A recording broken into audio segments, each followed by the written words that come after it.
So here's my work table.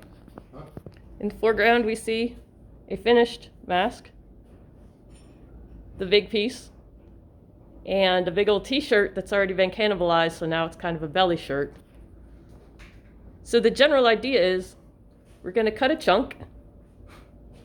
The chunk is going to be the size of your hand, basically long, so if you lay the fabric, you want something like as long as your hand and fit into the edges. And then width-wise, you want it to go from one ear to the other. So you have to measure your face.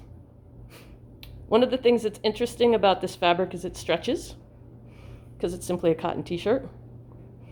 And to accommodate for that, we do this stretchy thing. When you do the stretchy thing, the fabric rolls. And this is a big bonus because it makes a string. This is simply a piece of fabric cut about this wide. And when you stretch it, it turns into that.